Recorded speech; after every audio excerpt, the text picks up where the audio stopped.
progress.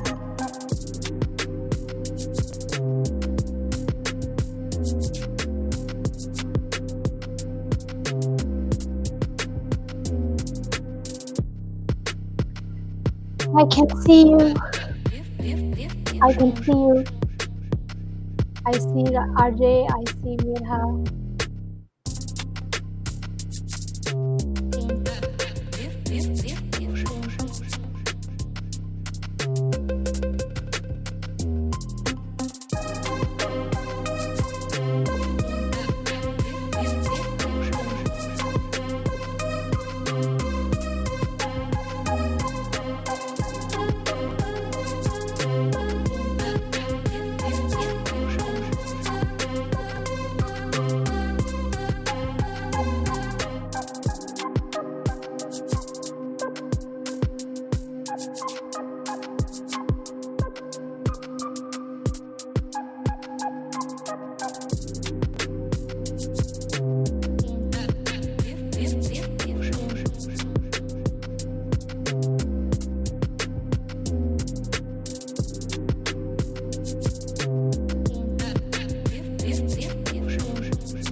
If you're here, please say hello to us in the comments so we know that you're here.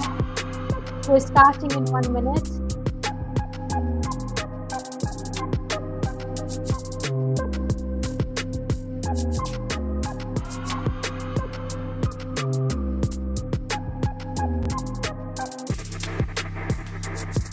Hi, Kiran. Kiran, I really miss you. I don't know for how long I haven't seen you now. More than a month, I guess.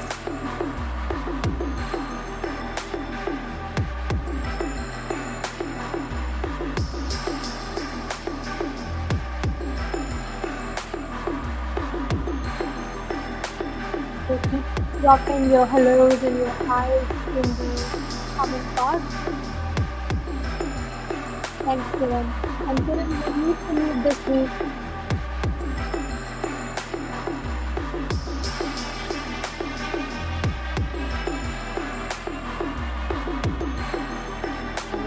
All right. So let's start, everyone. Assalamu alaikum and good evening. I hope you're all doing well. I hope you're all safe and healthy. Today is the last episode of our leadership series that we started, John and I. And I'm very happy that the engagement, the participation, everything actually went really, really well with this series. I have done many series. I've done many episodes on different concepts, different matters. But leadership was, I think, the one that you really liked because I can only tell by the questions you were asking or the comments you were leaving. And I can guarantee you that John loved your comments, and he actually, in fact, after every episode he went back and he read your comments if he couldn't read on his screen because he was engaged with me on Zoom. So he actually went back to the recording on all the channels that he could access, and he read your comments as well, which I would ask him to share his experience in a minute, since this is going to be the last episode of leadership series. And then we have already announced in our last episode that we will continue our collaboration, and we're actually starting another one which we think that everybody needs. This is the age of, this is the era, this is the time of people getting into depression. Everybody, if you just look at everyone, they are at some level of depression, they are at some level of stress, they're at some level of anxiety. And it is not because there is something lacking in them or something lacking in us. I think it is because of the overexposure. It's because of we are not filtering anything that is coming to us through media. And there might be some other factors as well, that we are always comparing ourselves with other people out there, not knowing what their circumstances are. We're always in that kind of competition and comparison that adds to that kind of stress. So I think the next series that John and I are going to start, you would absolutely love it, because it's about no one else but just about you. You as a human being, you as a person. And that's what is important. Again, I'm not disclosing the name because that's where we are going to ask you to guess, and then there will be some prizes and some surprises for you that are waiting for you. Okay, so assalamu alaikum and good evening everyone. Thank you so much for joining us, and I really hope that today's session is actually going to wrap up the entire series in a way that we can bring you to the level that you want to see yourselves at. And we have been successful in coaching you to be a good leader, to be an effective leader, to be an influential leader, and to be a leader that can actually transform people and their lives. So, once again, thank you so much for your participation.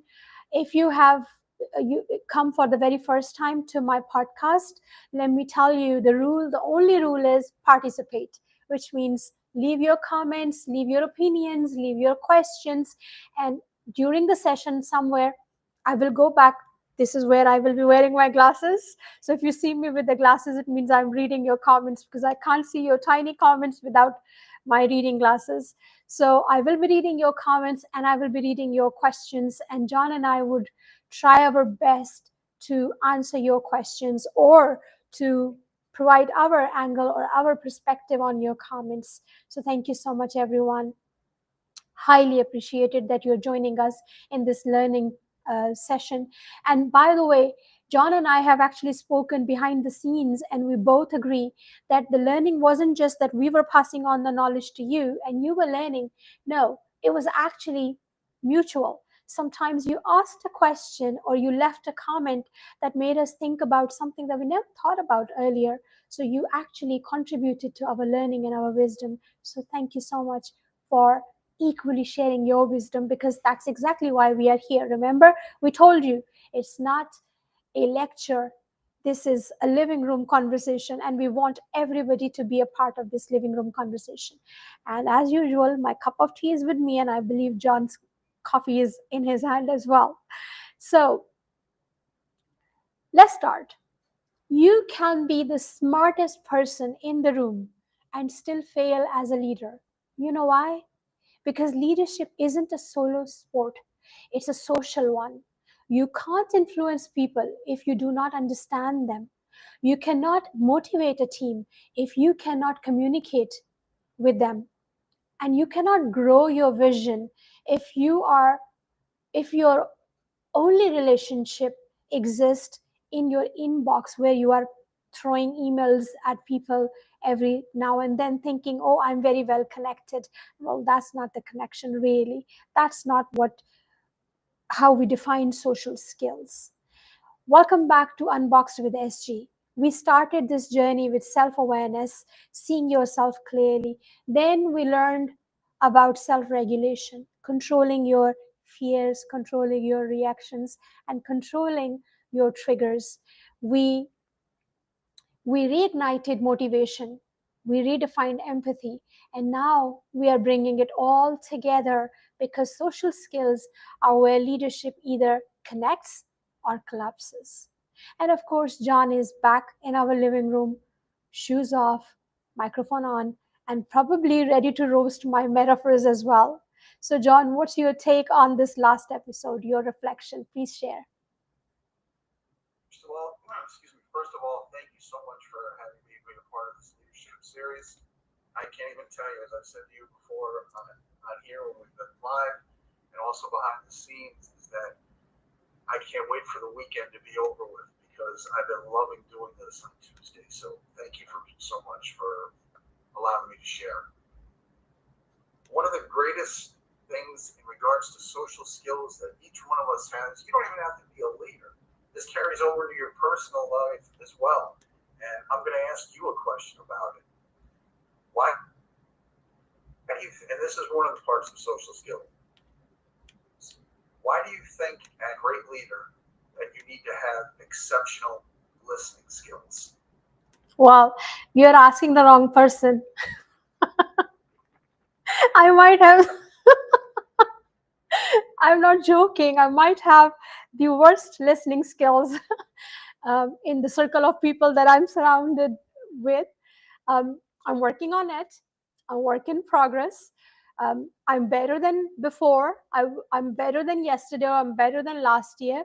Um, Listening skills actually show empathy. I'll have to go back. And plus, it actually gives you the time to process your own emotions quietly without, without showing the burden or pressure to the other person. So for me, listening skill is actually equally important. One, that it actually gives you that pause and that calm that you require before you respond, and also because you are showing complete empathy to the other person, telling, I know what you're going through. Remember, John, we talked about we need to separate the person from behavior, we need to separate the person from performance. So that's where listening skill actually comes handy and plays a critical role, because if we are blaming the person, then listening skills are not working. Hence, we are not connecting with the person. We are not able to understand the reasons why this person is standing where they are standing as a leader. So, this is my answer. But what would be your answer? I'm now curious. I think for me, when I look at people that I've worked with over the years, people that I've admired from afar, I think a great leader actually speaks less because they're hearing what other people have to say. And then they're taking those ideas, that feedback, which is another social skill that people have to be able to do as a leader, is give exceptional feedback. But you're communicating less and you're listening more because you want people's reactions, not just, and as I said, this is unboxed. So we're talking more, we're not just talking about being leaders, we're also talking about in our everyday lives. True. In order for us to have great personal relationships as well, you have to know how your partner is feeling, how they're reacting to a situation or something you said. Hey, I don't want to go somewhere. This is why. I really can't stand this person. When I'm at work and someone comes to me or they call me about a decision that the supervisor's made, and their first reaction is, and I deal with this a lot, I'm sure you might as well, is they immediately blow up. They overreact instead of sitting down, taking the time, thinking about what a decision really means. Now, for me, when a decision made, I am an overthinker, and I know that about myself. That can be good, that can be bad. But my first reaction when I hear something is, and I think it helps me out of being a leader, is I want to know what the overall picture is. How is everybody going to be affected by this? So true. And if this doesn't work, then I'm going to think again about why a decision was made or wasn't made. Because if I can't get my own people or my own spouse, partner, whoever, to be on the same lines as me, being able to see what my vision is and how I'm communicating, then I'm not going to be effective personally or professionally. So I think for me, whether personally or professionally, I think it really helps people a lot to be an above average, exceptional listener. You need to listen more than communicate verbally. Absolutely. 100% agreed, John. And that's what I said. There is no shame in accepting where you are in that journey. For example, when you asked the question, John, I was very honest and I said, well, I'm work in progress. And there are many people who are like that. And there is a reason for that. So yes, you got to develop that listening skill. All the viewers, you have to work on it, but do not blame yourself if you're not there yet. You know why? Because you come from a different background, and we did talk about how we are different, coming from diverse backgrounds, and we are raised differently, and the leadership uh, impression of leadership is different in many cultures. So if you're coming from an Asian culture, then respecting a leader would mean that you would never open your mouth even if the leader is wrong. But if you're coming from a Western culture, um, by the way, both cultures are right. I'm not disrespecting any culture here, but I'm saying do not blame yourself for exhibiting certain set of attributes as a leader. But what you really need to work on, you really need to bring a balance in. And if you are coming from a certain culture, Western culture, maybe you are raised or trained in a manner that you can ask questions and your leader won't be offended. But at the same time, asking question and being disrespectful towards a person, not even necessarily a leader, is not acceptable in any culture. So you got to remember that. Okay, so we will talk about that also, because social skills is, it's a mixture of everything. It's a combination of everything.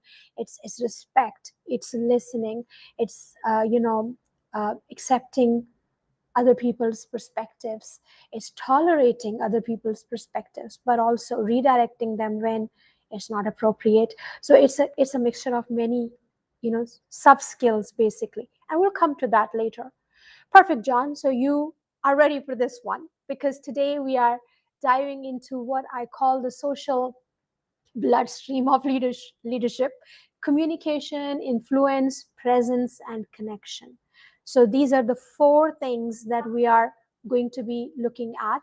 And before we start, yes, I am also talking to every listener who's thinking, but I work better alone. Well, then you are not a leader, because remember, I told you a leader does not have to be good at the particular profession. A leader has to bring everyone together who is the best at what they do. So, I'm a leader does not mean that I will be a very good CFO. I can't be. By what I can do, I can actually make sure that my CFO is performing to the best of his or her ability. I might be a leader in a legal company. I might not be a very good lawyer, but as a very good leader, I know who's my best player here, who's my key player when a very critical case comes to my legal consultancy. Then I know who to give it to, who's best in handling these kind of cases. You see what I'm saying here? So it's not just education, it's like every field of work.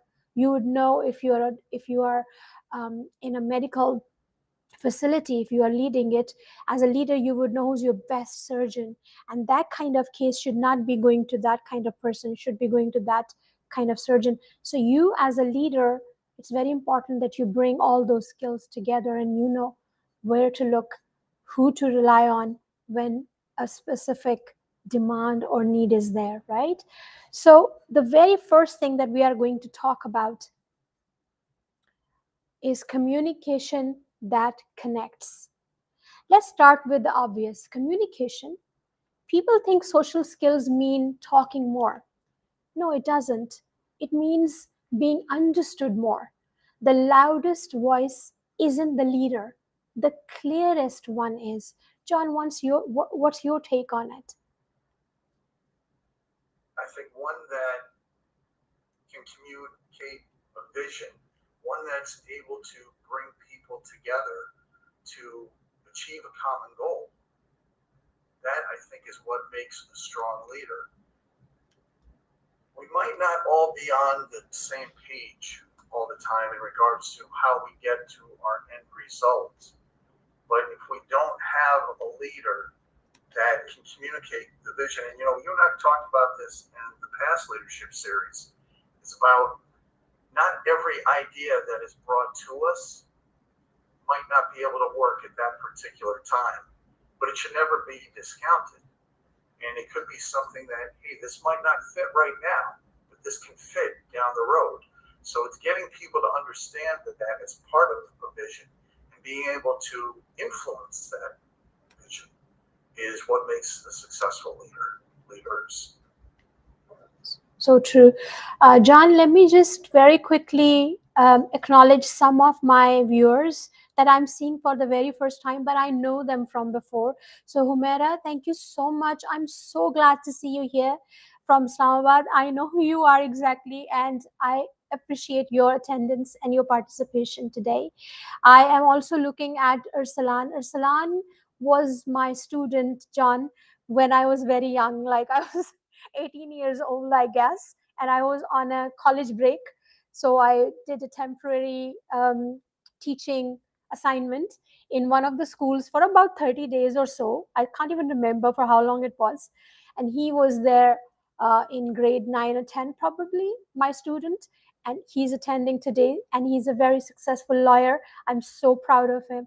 He just connected with me like a night ago, and I was so overwhelmed seeing how, mashallah, well achieved, well respected in his field he is. That's why I specifically quoted the example for a law firm, because I know that he's already shining bright there.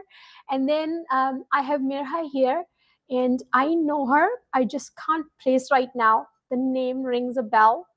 I just can't remember where I met her. So if you can just quickly introduce yourself, where did I meet you? Because you definitely are someone that I know. And I am also seeing some other people who were never there before, and they're here. They haven't said hello yet, but they're definitely there. So could you, everyone, can you please say hello? And please do not wait till the end of this podcast, because we never wait. As soon as I see a question, I take it to John, and then John and I dissect your questions and your comments.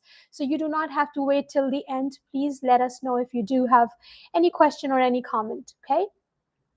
Um, and then Kiran is saying listening skills are crucial in every aspect of life, no doubt. Absolutely, Kiran. And I'm guilty because I couldn't give you your due time in the last month. And that's why I'm trying my best to meet you this week so we can have the next coming month, with some tasks and some objectives very clearly mentioned on our project plan, which you and I are working on, and you know what I'm talking about, right? So, yes, that's very, very important. Let me see if there is anything else that I've missed so far. No, that's about it. So, thank you everyone for joining. Let me take this discussion forward.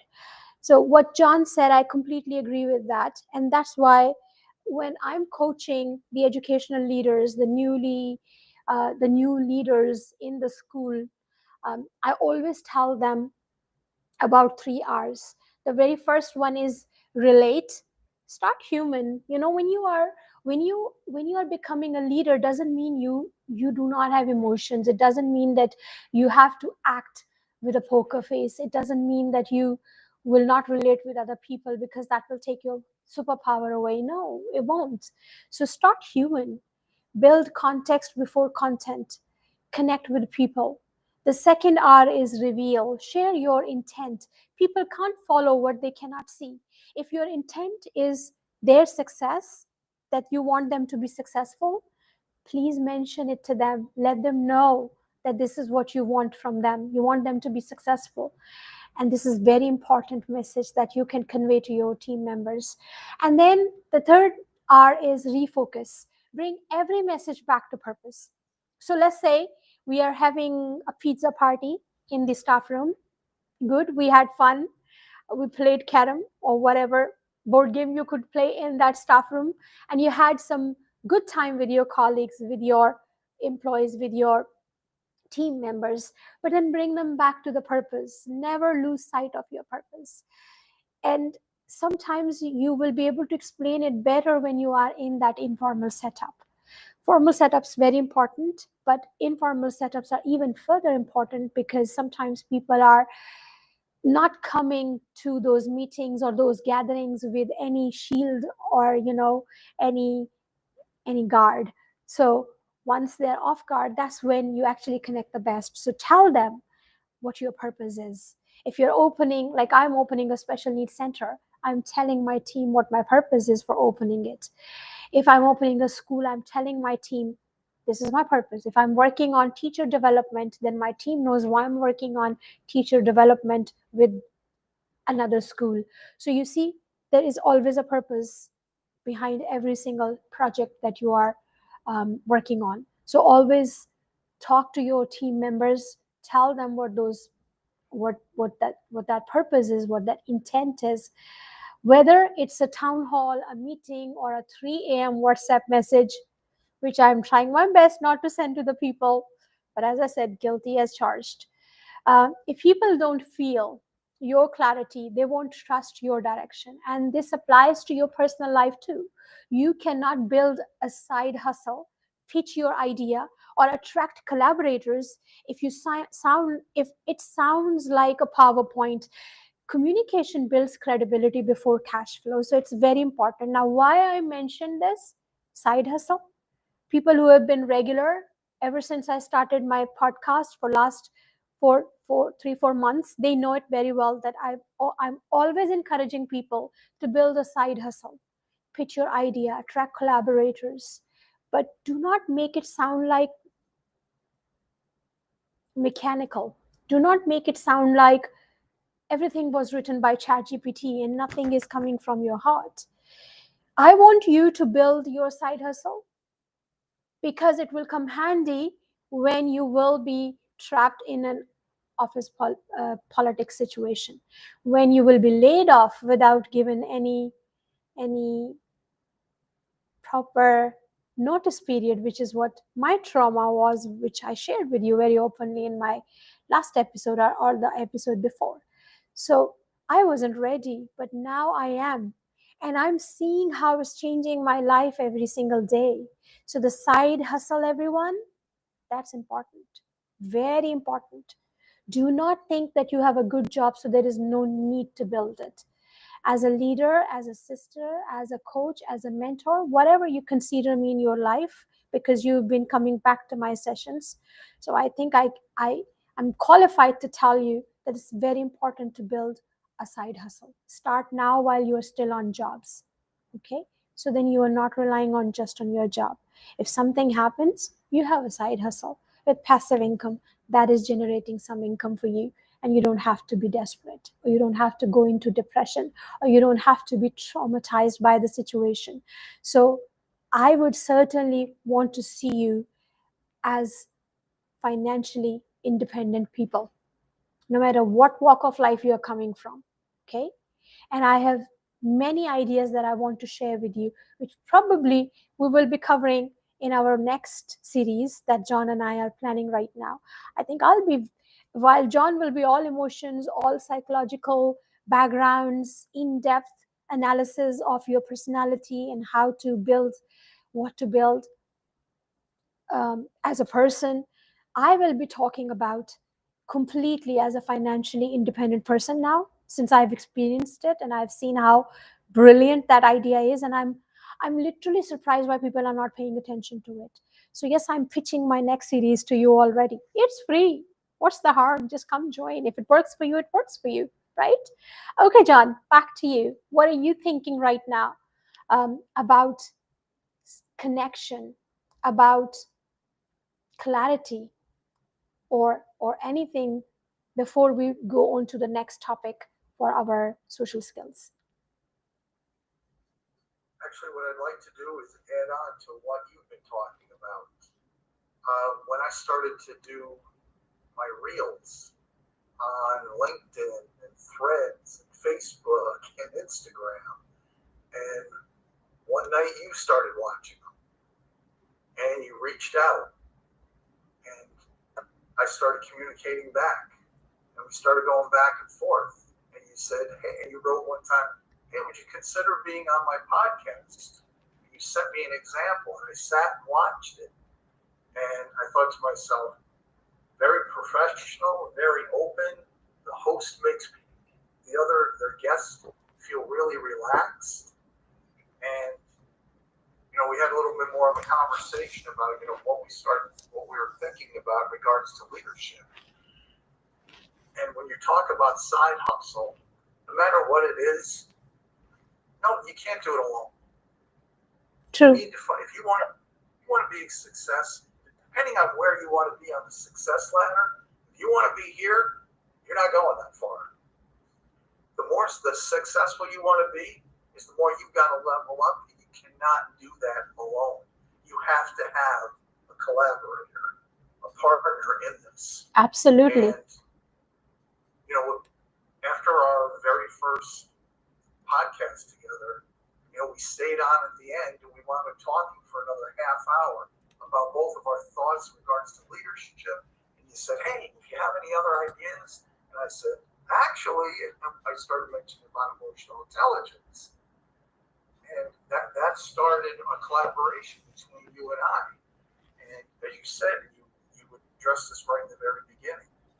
It isn't just what the information that you and I have given each other and giving out to your listeners with the questions they've asked us. And you said they made me think more about what you and I have been talking about, or hey, maybe I missed something, and I should be looking at another area of emotional intelligence that I should step into further that will help me, and obviously after helping me, it'll help people that I'm working. Absolutely. So collaboration is such a big deal, but it's more important to either one of us. We can go up and get something, anybody off the street. Hey, you want to help me out with this?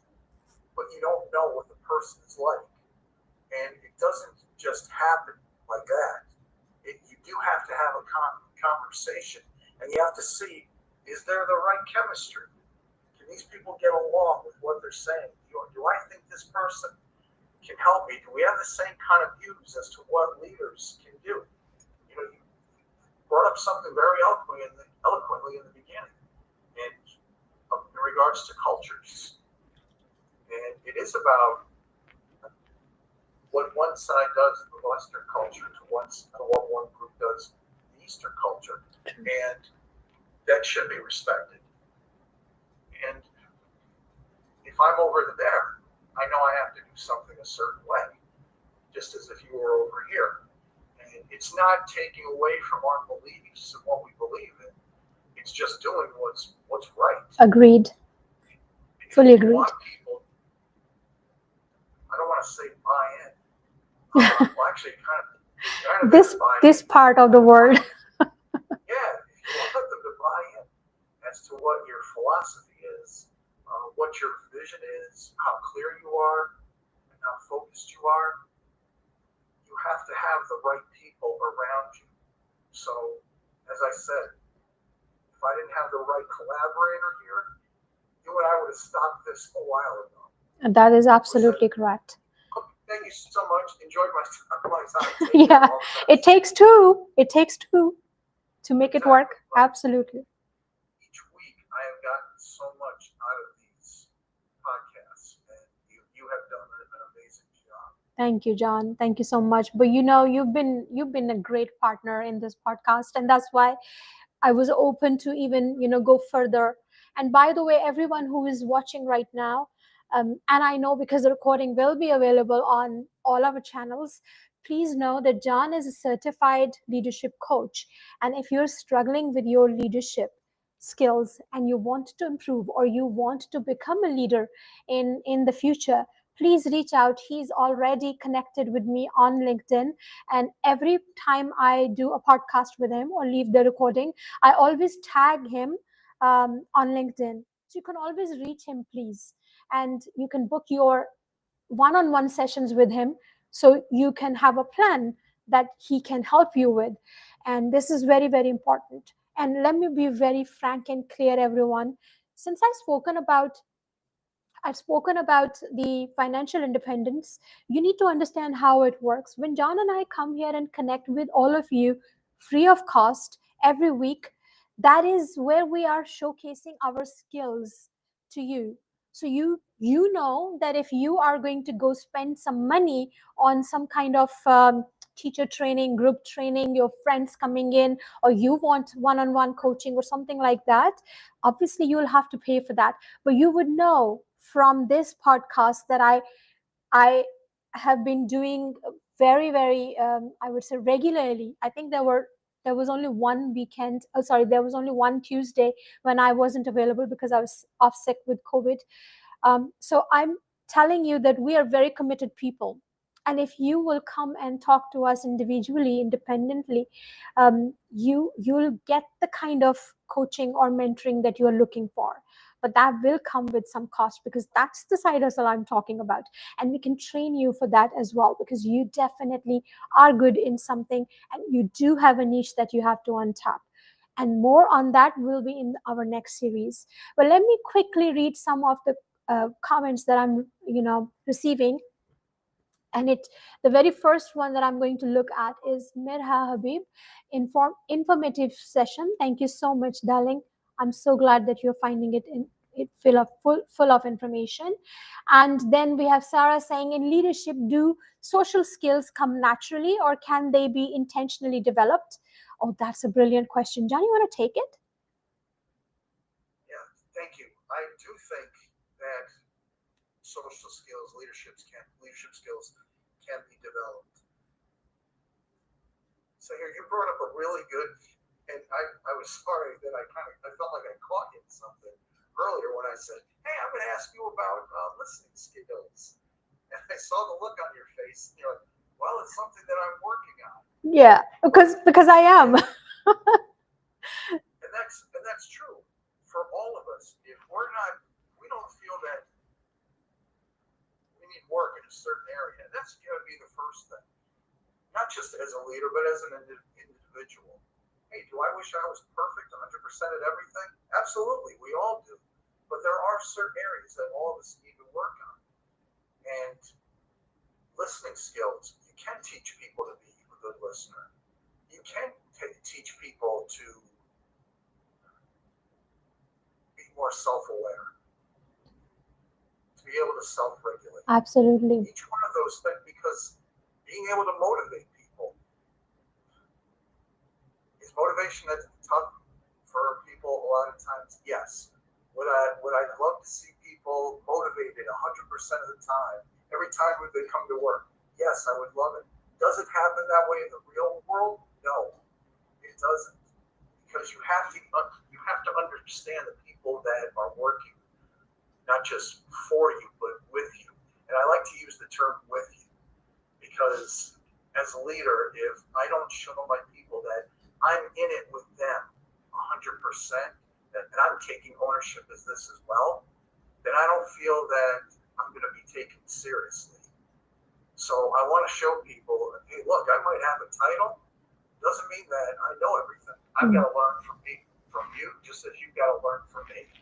And I think that's where our collaboration comes in again. Absolutely. But also, too, you can teach people those other skills. And thank you for that question to your listener. That was very good. We are always improving, Sarah. We are never the same person we were 10 years ago or 20 years ago. If you know me, you know how much I have changed, and I have changed for better. That's my assessment of myself. Now you can disagree, but I know who I am today and what I was before. So I know there is certainly improvement, and you should own that improvement. uh, the culture I come from, John, there is another problem here. People don't own compliment. They do not accept compliments or acknowledge them. For example, you tell somebody, hey, you're looking good today, and that person would say, oh really? Today I didn't even take shower. Like, don't say that. Own your compliment. If somebody is admiring you, own it. You deserve it. You know that's very important to become a leader, a confident leader, that you start accepting when people admire you. Okay. Now, I have another comment here. That's the reason why I was reading it. A must listen episode, Seher and John. dive deep into how social skills shape authentic leadership and team success. Thank you so much. And then Shabnam says, John, how do social skills like empathy, communication, and active listening influence the trust and the culture within a team? Oh, you actually answered your own question, Shabnam, to be I was honest. thinking the same thing. Everything that person's describing, that's it. Yeah, you just answered. You just answered your own question. We might actually touch base on that, but let me just read because there are, mashallah, so many comments coming in. And then there's another one. Insightful and relatable. This talk reminded me that leadership isn't just about strategy, it's about people skills that inspire and connect. Absolutely. Nafisa's Kitchen, that's the full name that I can see. So maybe she is an aspiring chef or somebody who is working from home and working on a side hustle. There you go. Looking at your name, I'm guessing that that's your side hustle. So all the best, all the very best, Nafisa, for making your business successful. And you will be successful because you made an effort. You declared your state, which is, hey, this is who I am. I have a kitchen and I'm trying all of these dishes, and people need to come and try. So I value your attendance for this particular episode. Thank you so much for being there. She's saying skills are abilities, knowledge, and expertise acquired through education and experience that enable, sorry, I can't see that, that enable someone to platform tasks effectively.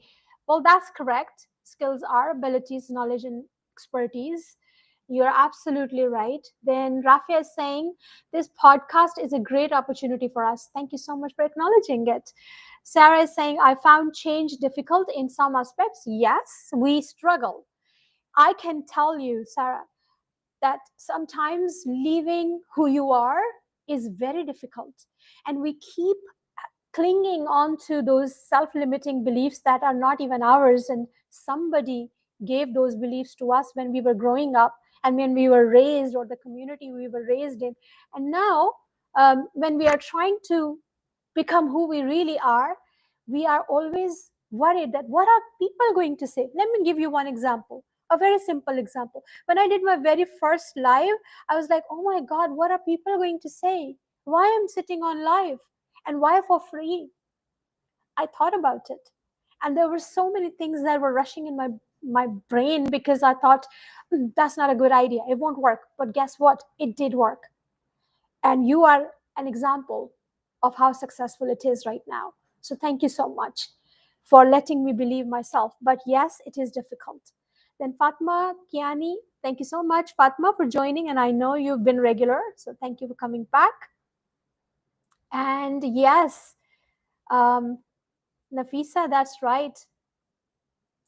Thank you so much. I I appreciate you and I admire you for what you are doing and what you are trying to establish on the side. And I can guarantee you that your side hustle will be successful. You'll remember my words after maybe a couple of months or maybe just 1 year. You never know. Okay? But don't give up. The strength is in consistency.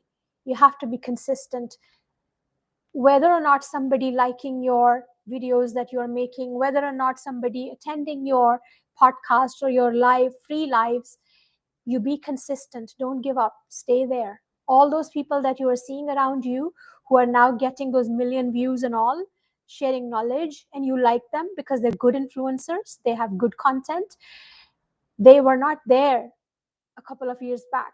So there's always a starting point. You are seeing now that, oh, they have million views. Yes, now they have million views. But there was a day when they were sitting alone, there was no one watching them. So don't give up. Okay? Hang in there. Thank you so much. Right, very quickly, let's move to the next point, John. Networking without pretending. You actually did mention that when you were quoting my and your example, John, about networking, collaboration. Let's get real. The word networking triggers social anxiety in half of us. We feel that, oh, networking means we'll have to go meet everybody, fake smiles, cold handshakes, and pretending to care about someone's dog's cousin's MBA or somebody's cat who has a kidney failure, something like that. I know most of these things do not even make sense to us. But John just gave you a beautiful example of networking. And I want him to go back to that example. Again, if you're just joining in right now, networking today's days for being a good leader, a confident and successful leader, and networking for your side hustle is very, very important. Never shy away from an opportunity to network. Give them an opportunity. It works, it works. It doesn't work, okay, move to the next one. What's the problem? What's the problem? There's no problem. It didn't work out, no problem. So there are many people, you first tried your one episode with them, it didn't work out, no problem. But you'll get to somebody who is on the same wavelength as you, and you'll be able to, you know, get attention that you deserve. John, what you want to say on this? Going along, honestly, with everything you've been saying right now, I am having a few flashbacks here. When I first started, this is something that I wanted to do because I always kept thinking, and I'm sure your listeners, a few of them out there thought the same thing, is that you might be doing something right now for a living or something on the side. You have an idea, and you're not sure about whether or not you should keep doing it. Or you sit there going, I'll give the example of me. I'm going to say when I started, I wanted to do it. I had an idea, but I didn't believe in myself enough. And I think that's the biggest part of success when you first start is you either believe in yourself right from the beginning or through that repetition, through that consistency, you're going to start believing in yourself. You're going to start seeing the results and who knows how long it's going to take. And when I first started doing Reels 13 months ago, well, my coach suggested, Reels is what's really out there. That's right. What people are responding to are Reels. So you've got to start doing that. And I was like, oh my God. I acted like I had all the weight of the world on my shoulders. I don't want to do this. But then I did one. And I told you this before in our stories, is that the first one I did, I recorded, okay, that was horrible, delete. Okay, that was horrible. And it took me 34 tries before I was like, okay, that's enough. This one's just going. And right after that, now it's one take. I do it and it goes and that's it. Yes. But part of this, when people start to realize who you are and they see who you are, not just on the camera, but when you go to an event, and my God, you give the best examples. We've all been there. When I show up to an event, I'm tired. I talk all day for a living. So I really want to go and talk more right now. It's actually, yeah, I do. When I mentioned a minute ago that I have a coach, and I do. And the first thing when you become a coach, they tell you to hire yourself a coach. They can help get you through all the things you're not sure when you're first starting your own business. And she said, what do you want to do? And I told her, well, one of the things for me is, I think part of my business, it's really important for me to speak. And she goes, I want you to join Toastmasters. And I thought, okay, great. And of course, I didn't want to seem like I had no idea what she was talking about. I knew what the term was. Did I know that it was over 100-year-old organization that's literally all over the world? No, I had no idea. And when I started, and I got to see what a meeting was like, and I was like, wow, I mean, everything is timed out, very professional, which I really liked. They kept to their program. When it said you were going to be done right around, they were either done a minute before or a minute later, which how many events do you go to that it's like that? But I had a conversation with the gentleman who he and his wife started the club maybe 7 or 8 years ago, and I just became a member 2.5 years ago. I told him this about a month and a half ago. He and I were on the phone one night, and I said, Steve, I'm not the person I was 2.5 years ago when I first met all of you. And he immediately had said, he goes, no, you're not. You are so much different than when you first started here. My God, I got up and I gave my first icebreaker speech. I was supposed to let people know who I was in 4 to 6 minutes. I spoke for over 8 minutes. When I went way over my time. When I was done, I was so nervous. I lost every bit of saliva in my mouth. I was standing there going, please God, just let me get through this speech and let me get a drink of my water.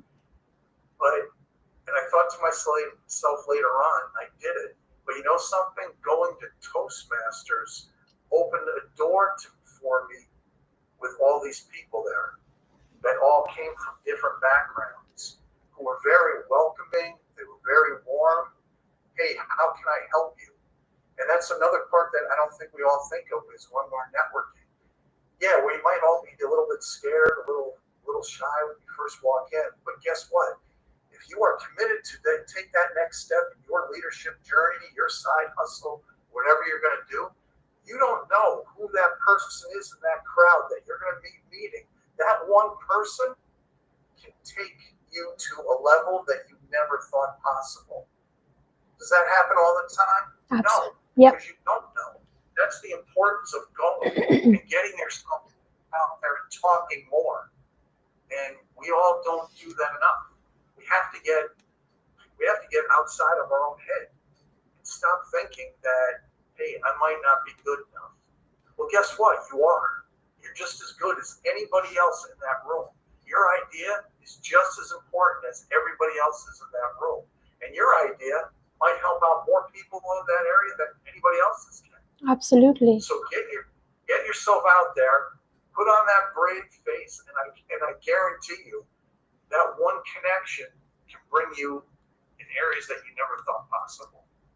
Thank you so much, John. And yes, absolutely right. And while you were talking, I saw a comment from Rafia, and she's saying, I feel difficulty in socializing with people. Now, there is a little difference between well, it comes under social skills. There's a slight difference between socializing and networking. These are two very different skills. And you got to understand that a introvert person, oh, if you want to say introvert, I would quote myself. When I was um, 13 14 years old, I still remember that my mom had to drag me out of the room when there were guests in the living room to come and say hello, because I was painfully shy and I would not come out. If those guests see me today, they will not believe they will not believe that I'm sitting here among some strangers and talking. And they wouldn't believe when, if they see me leading trainings where there are 200 teachers in one seminar hall and I'm training all of them. They won't believe that. So these are all learned skills, and you'll have to you'll have to treat these as skills that you're learning, because they will come handy. Like you learn to drive, right? You never knew how to do that, but then you learned, and now it's part of your habit. It's in your muscle memory. I think I did talk about muscle memory even before as well. It's very important that you treat these skills as your learned skills and as your muscle memory. Okay, it's very important. It will take the pressure away from you being introvert. Trust me on that. It does work. It does work. So when I go for, let's say I went to a conference where I'm speaking.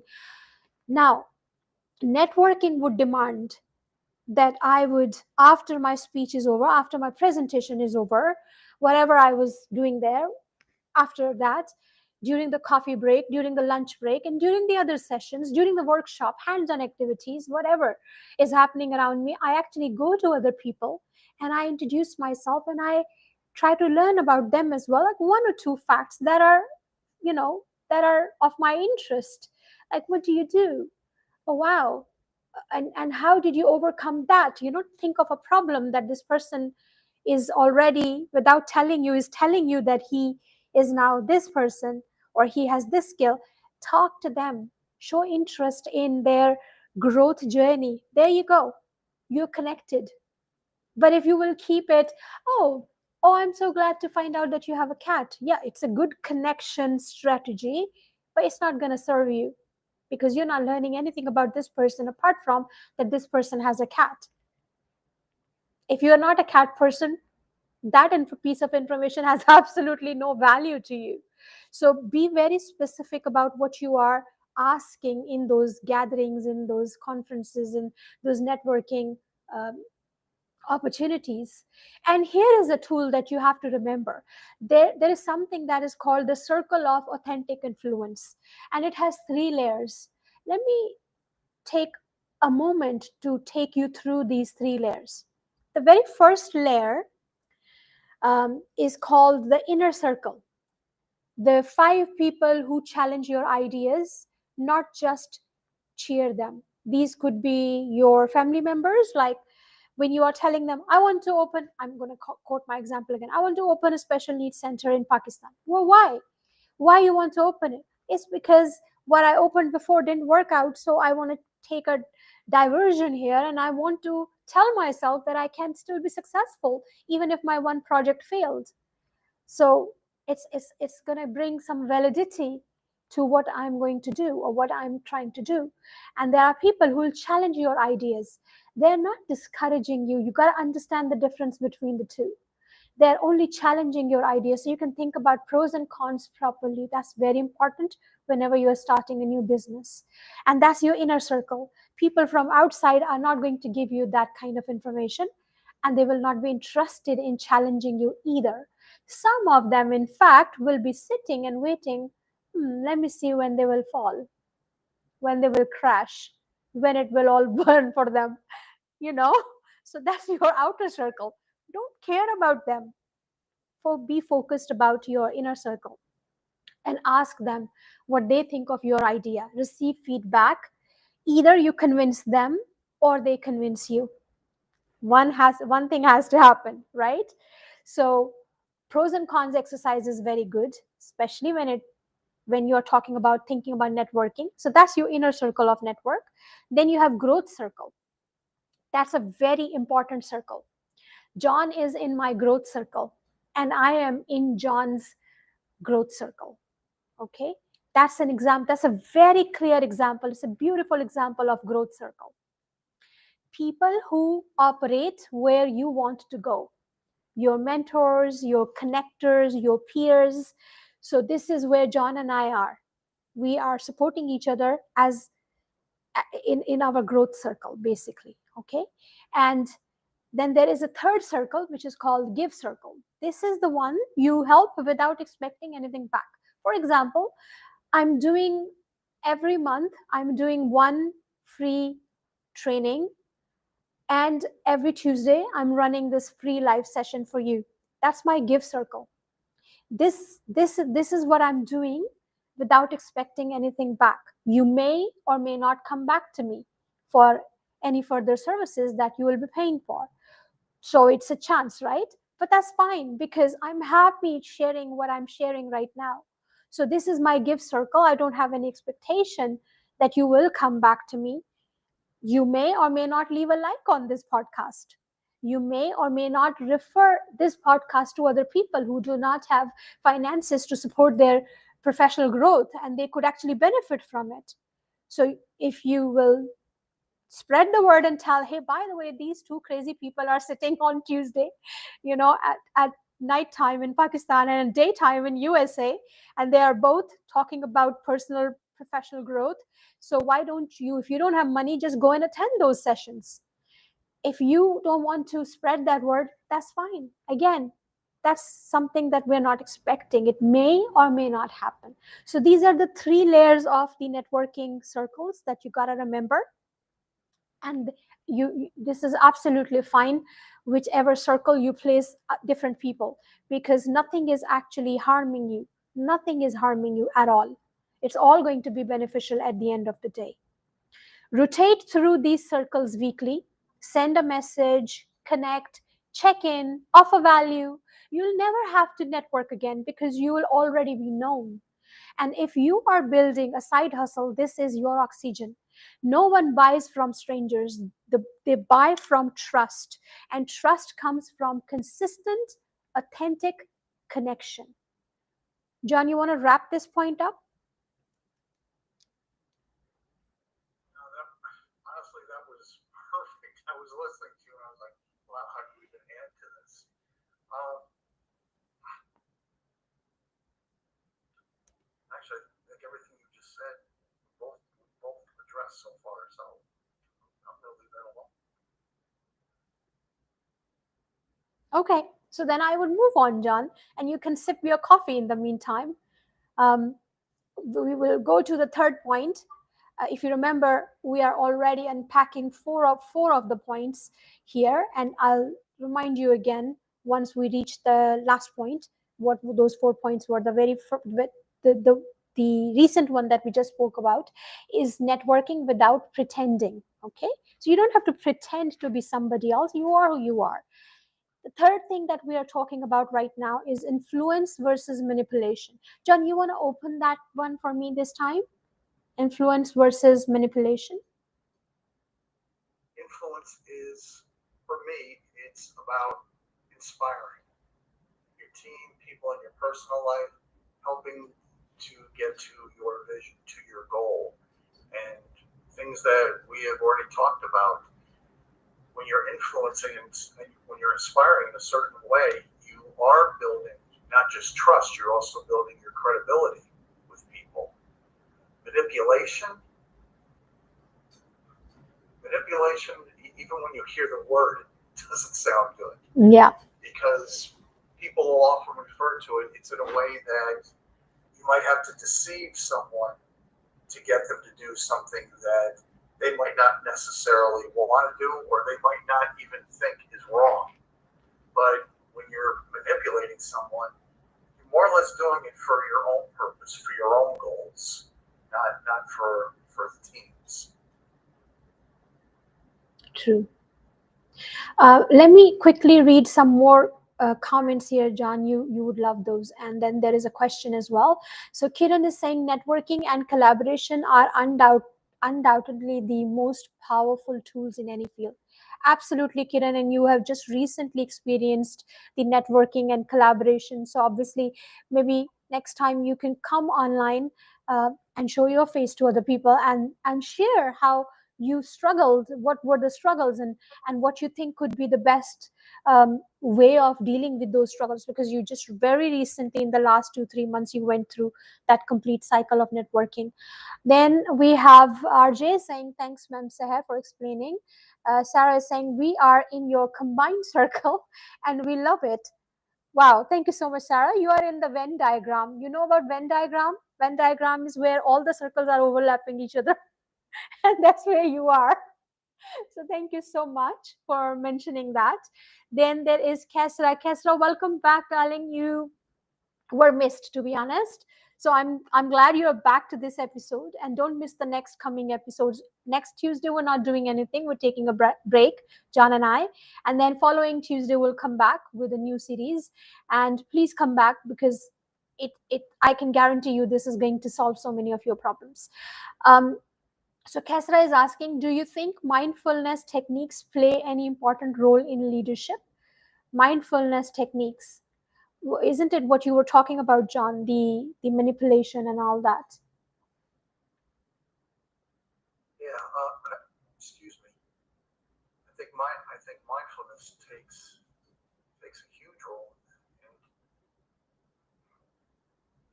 so many different things. I think fall under mindfulness in regards to taking time for yourself, being able to reflect on not just the business, but it is more for yourself.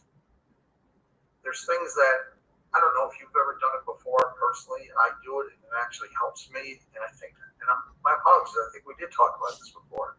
Is one of the things that helps me is journaling. Now, years ago, he told me to sit down and, oh, John, that'll really help you out, journaling. It'll help make you actually clear your head. You'll feel better. I would have been very agreeable. Oh, okay, sounds good. You think I would have ever tried it? Nope, never. But my coach got me to do it a while back, and I've actually felt stronger later on when I'm done, because things that I wanted to let out that I didn't, I feel it's not only just helped me feel better and taking pressure off, but it's able to not just put it out on paper, but I feel like later on when I address the situation that I have more of a clearer head. Mm. And I think it helps me be a stronger, not just leader, but as a person as well. And we've talked about this before. I think so many different areas that we discussed, it overlaps in that diagram, not Yeah. just in areas of business, but in our personal relationships or social relationships with people. Yeah. True. Now I want to go back to that word mindfulness, and when we are talking about influence versus manipulation, and John gave a beautiful explanation of that. To me, influence is about alignment, like people are aligned with your vision, your objectives, and your goals. That's influence. Okay. And manipulation is about agenda. And he was very right when he said people usually think it's a negative term, but in fact, it isn't. Manipulation is about agenda. You have a set agenda in your mind, and you're manipulating the situation or people to ensure that that agenda is delivered. So there is positive in manipulation, but you got to understand people who manipulate people for their own good. That is what should not be happening. Agenda should not be your personal agenda, should be for the betterment of everybody. And that's why it's very important for a leader to master the art of influence and manipulation and understand the difference between the two as well. When there is an influence, it's because you like me, you know. So I'm influential because you like me, and you are listening to me, and you're open to my criticism or feedback or suggestions. That's my influence in action. Okay. But when I'm manipulating you, you may or may not like me, but I would create situation or circumstances for you in a way that you do um, take the path that I set for you. That's manipulation. Okay, I believe you understand now. So it can be very dangerous when people are manipulating other people for their own good, but not for other people's benefit. That's where we are drawing a line and we're saying no, it's not something that you should do. Just it's exactly the same thing. Remember how everybody used to say, oh, she has attitude, he has attitude, and attitude was considered the wrong or negative key term, when actually attitude is a neutral term. Okay, and everybody should have attitude, but do you have to have negative attitude? No, you have to have positive attitude, and there are certain attitudes that you can actually adopt. Tolerance is one of them.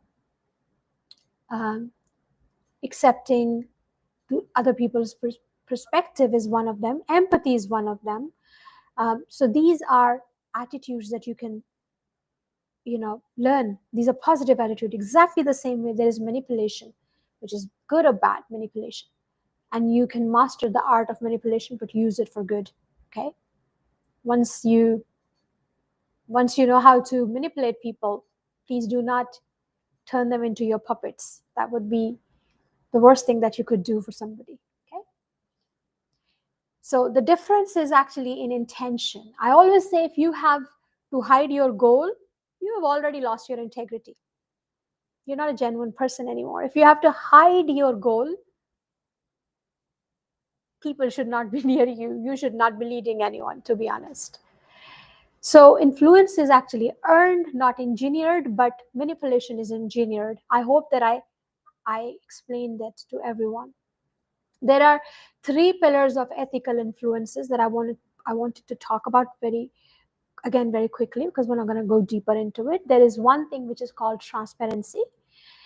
This is first pillar of ethical influence. There is consistency. That's the second pillar of ethical influence. And then there is third one, which is empowerment. What are they? Let's go through those. Transparency, state your why up front. I want to do this. Why? I want you to join me. Why? I want you to follow my instructions. Why? So state your why up front. Okay. Consistency, match your message and behavior. So I'm saying I want to do something for the children with special needs, but my behavior is completely different. That's not the message you're getting from me when I'm in attendance of those Down syndrome children. I'm looking at them and showing pity, and it's sympathy instead of empathy. It's no action. It's just, oh, I understand your struggle and all that to the mother. Now that's not matching with my message at all. I said I will advocate for the children with special needs. So, how can my behavior draw a line actually? And instead of being inclusive toward that child, I'm actually drawing a line and telling that mom how bad I feel for her, struggles. That's not the right thing. That's not the right behavior. Okay, if you are really feeling bad for that mom and if that mom is struggling, you offer help. That's your right behavior. Okay, so then the next thing is empowerment. People should feel stronger, not smaller, after talking to you. Don't make them feel small. Tell them clearly, look, I'm not talking to you as a person. I'm telling you what your goals should be, and for now your goals are not aligned with what you want to achieve in your life, and here is how I can fix it for you, or here is how you can fix it with my help. Or help or no help, I'm making you realize, let's move forward, see what you can do with this information. You see, that's empowerment. You're empowering them to move ahead and go into the right direction.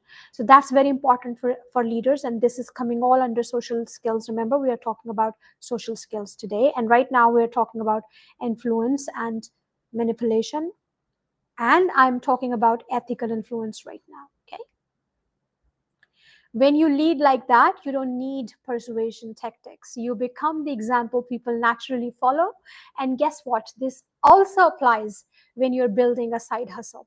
Okay, the most aggressive industry that I'm watching right now or observing in the last 8 months, and I'm going to be very honest, that the most aggressive industry is the social media. And if you are building your side hustle on social media, then you have to be the most genuine person on social media. Don't stage things. Don't show people who you are not, because on one day it will all collapse. So connect with them for who you are, with all your faults, with all your weaknesses, with all your strengths. And when you have strengths, own those strengths. Do not be so modest about those strengths. Okay, those are yours. You earned them. So wear them like medals. All right. So this is what I could offer under influence and manipulation. And the last piece that we wanted to talk about is building freedom through relationships. And again, I will pass the ball to John so he can share his ideas, and then I can pitch in if needed. So John, building freedom through relationships.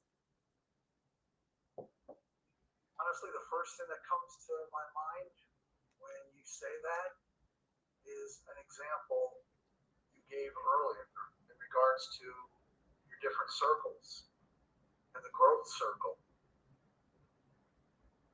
The people that you have in your circle, like for us, our growth circle, we're not only helping each other, but we're helping people in turn around us outside of our group.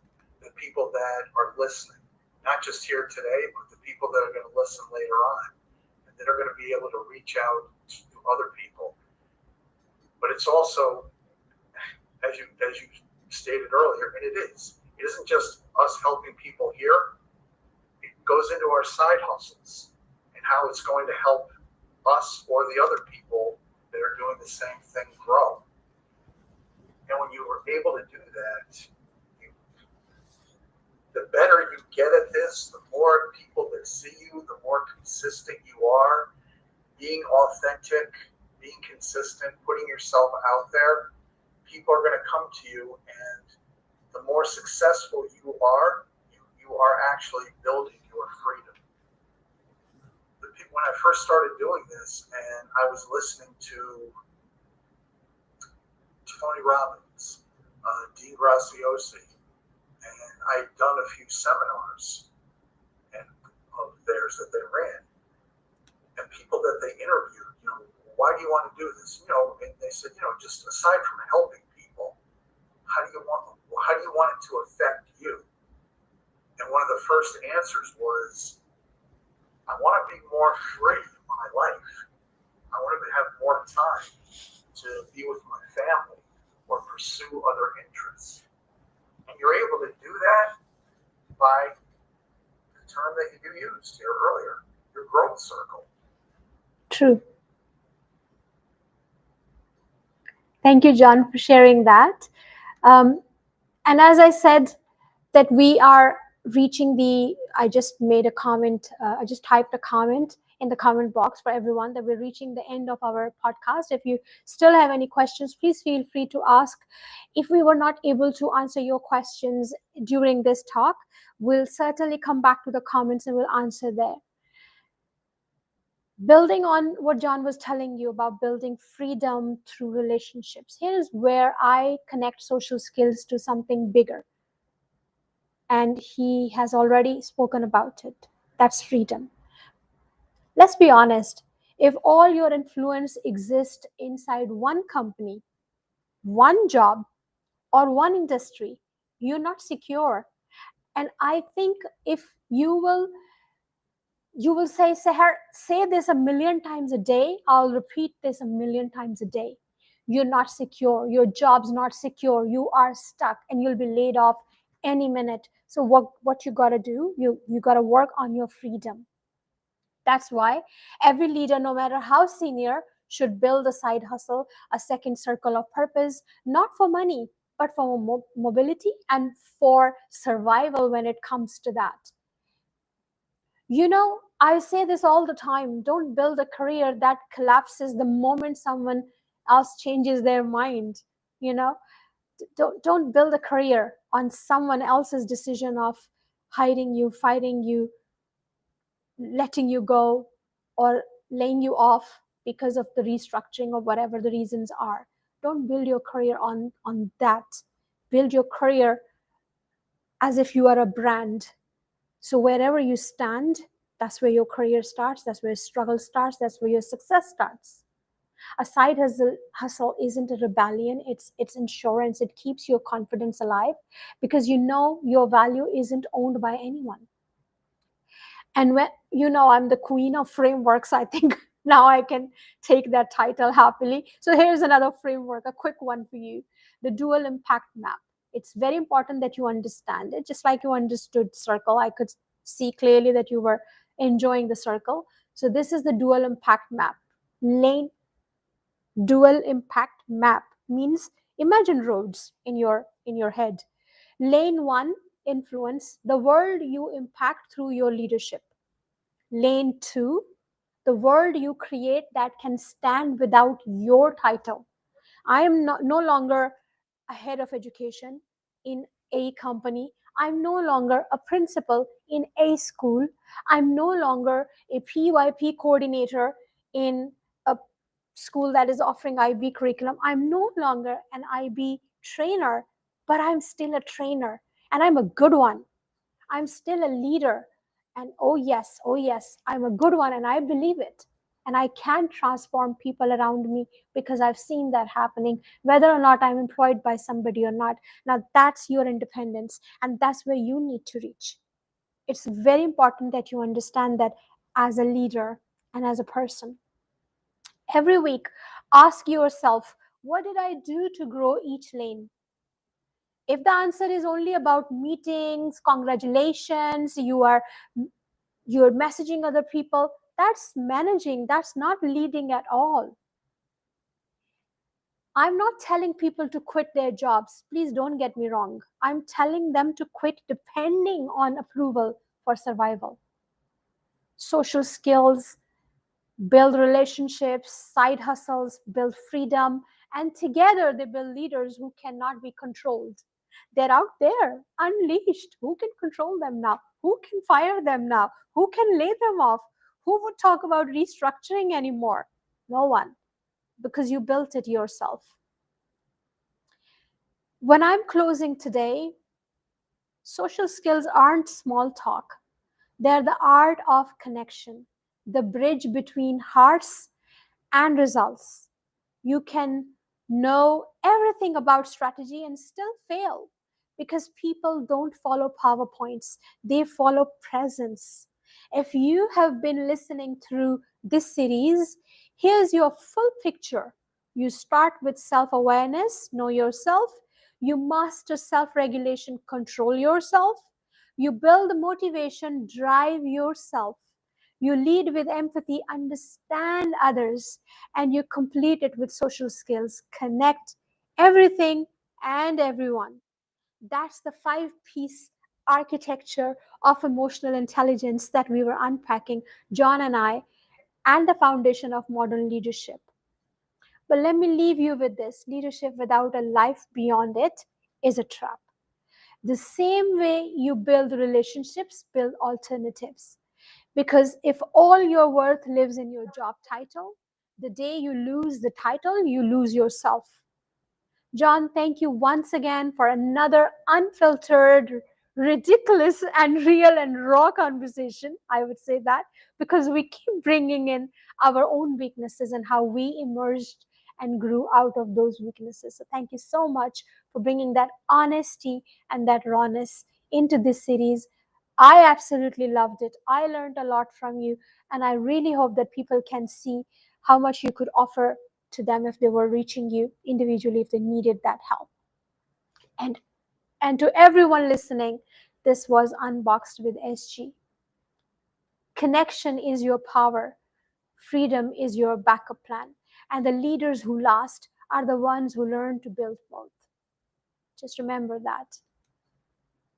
Thank you so much, John. John, you want to say anything before I say goodnight to everyone? This leadership series has been an absolute godsend for me. I've had so much fun being able to express my ideas, share my ideas with you, with your listeners. The questions and the participation has been incredible.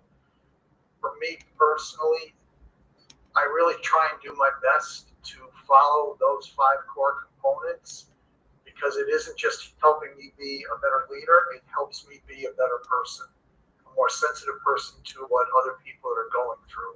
And I think that's where then my success shines.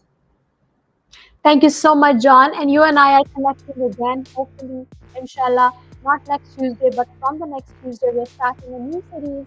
And the information about that new series will be all over internet, on all our social media handles, everyone. Please keep following because there is a surprise for you, because there's a good prize for you, and you can win. Okay? Thank you so much, and good night. Keep shining, keep smiling. Stay outside the box. Thank you. Good night.